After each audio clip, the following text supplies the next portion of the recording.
There is a very interesting, super fascinating clip that has gone viral. And in this particular clip, it appears that somebody is telling President Ruto to go back to his country and fix things there. Yeah. And it would seem that this clip has emerged from Senegal, where there was recently a summit about hunger problems in Africa and how to feed the continent. And President Ruto was in attendance. And a few reports have emerged telling us that this particular audio clip was fake. Okay? Although leading political analyst Professor Mutai Ngunyi, commented on it. In fact, he exposed this clip to a huge audience because there are many Kenyans who follow him. Yeah. He did this on Twitter. And he was saying this is a shame, not only to President Ruto, but to all Kenyans, the entire nation. And there was something very major here that most Kenyans missed. Yeah. This was a francophone country. They speak French. And therefore, if anybody is going to make remarks, there'll be a translator. They'll speak in French. And therefore, if somebody wants a Kenyan audience to listen in, they'll switch from the original audio in French to the translation in English. I'm saying this because a lot of people were saying it's fake because the lips are not moving at the same time as the audio was being heard. How can that happen if you're listening to a translator? That's my point. Anyway, what I want to focus on in this video is not whether this clip was fake or not. Instead, I want to focus on what the rest of Africa is thinking. The opinion of the rest of Africa, the vast majority of the rest of Africa, on this current crisis, which is building up very fast in the country called Kenya. And let's face this head on by asking the question, is the rest of Africa thinking, and I quote, your opposition leader is crying that you stole his votes? Is that how Africa is thinking about these latest revelations by whistleblowers bang inside the ABC? Or if I can rephrase that question, is the majority of Africa pro or against Raila Odinga in this matter? Now let us start right here on this channel. There are a lot of non-Kenyans who are subscribers to my weekly intelligence briefings.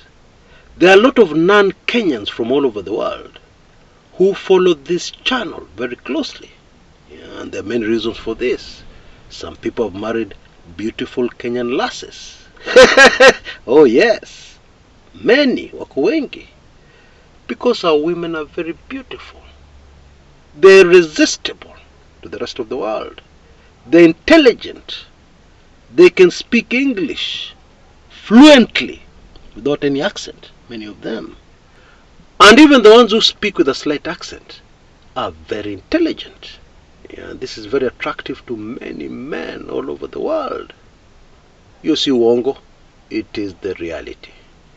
Some non-Kenyans have lived here for years.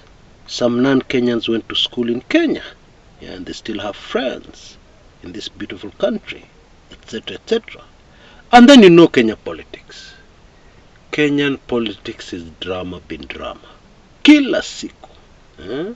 That's why you hear some Kenyans saying, Kenya sihami. Oh yes. Now what are these people saying? Because I come into contact with them every day. I can tell you, without fear or favor, that I'm yet to meet a single UDA or Kenya Kwanza supporter. Bado. Maybe I'll meet them today, or maybe tomorrow, or maybe next week. Lakini as of this minute, bado, not a single one. In fact, some of them are so solidly behind Raila Odinga, you'd think they hail from Bondo. But they don't. don't. Namibia is where the man I'm talking about, or I have in mind, hails from. And let's face it, the world loves the story of the underdog. You know, the person who has suffered so much injustice in fighting for their country. Indeed, I heard a Nigerian once say, addressing Kenyans, you people are very lucky to have Raila Odinga. I wish we had a Raila Odinga. You Kenyans don't know what you have. I've heard a foreigner say that. Somebody who's not a Kenyan. Yeah. Point number 2. Raila is very well known right across the continent. Virtually every African country you go into, Raila has his supporters. Raila has his allies. Raila has those people who greatly admire him. Yeah, that is the truth. Bottom line, when Raila says something, Africa listens. We can't run away from that fact. No matter what you think of the man, no matter how much you hate him, you can't change the fact on the ground. And those are the solid facts. And so it would appear that this wave that I've been talking about, that is in Kenya, a very huge, powerful wave of the masses, this wave extends beyond the borders of Kenya. That should be very clear, especially to those who want to predict how this thing will end, especially those who want to predict if indeed it is true that Raila Amolo Odinga will end up right inside State House as its occupant in the year 2023. These are some of the key factors that we must consider. Because politics is local, yes, but even outside influence will always play a role, especially on a continent like Africa that is trying to get away from the shackles of neocolonialism, or being bossed around by big boys from the West. Because while the support of your neighbors may not be critical if you want to divorce your husband or your wife, the truth is that support is not totally insignificant. Because after it's done, you'll hear the neighbors saying, yenyewe, that man had very bad habits. I'm not surprised the wife divorced him. Ama you hear, oh, that woman, tabia zake zilikuwa mbaya sana. No wonder the man divorced his wife, etc., etc. And you never know about tomorrow. You may need the support of your neighbors. The truth is, one day you may need the support of your neighbors. That's life, and the reality of life.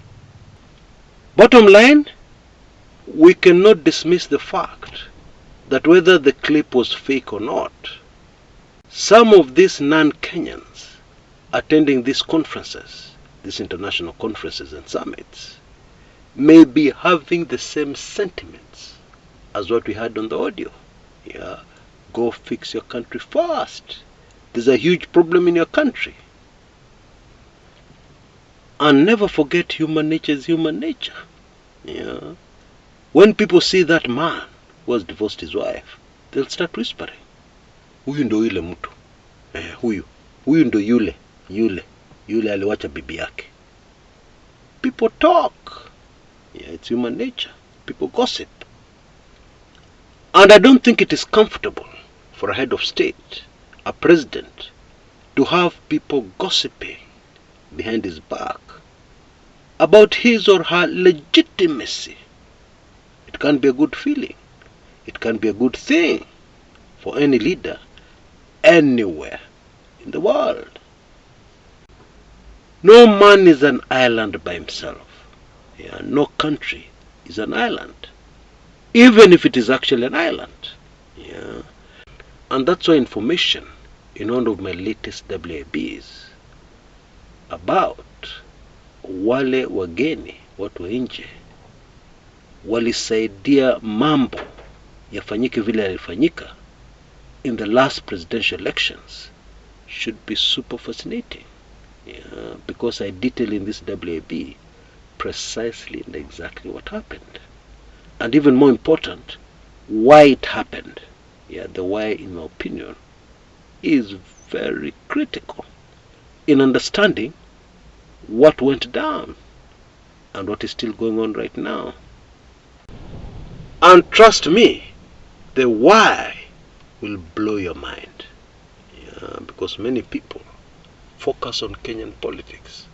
They don't know what's happening around. They don't know what's happening in international politics. And this is a very critical time in international politics. How did this affect the Kenyan situation over the elections? All that is in my WIB number 94. Yeah, I highly recommend it because understanding is important.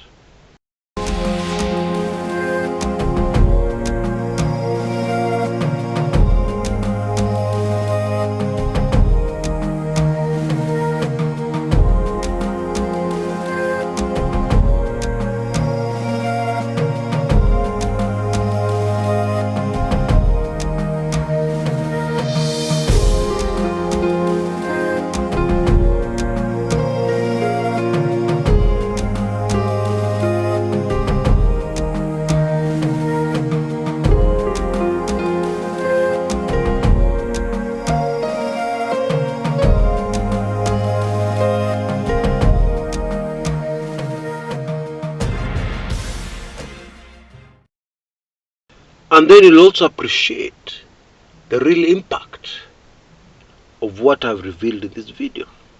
Yeah, that this wave extends beyond Kenya to other African countries and indeed other countries of the world. Until next time, this is Chris Kumekucha.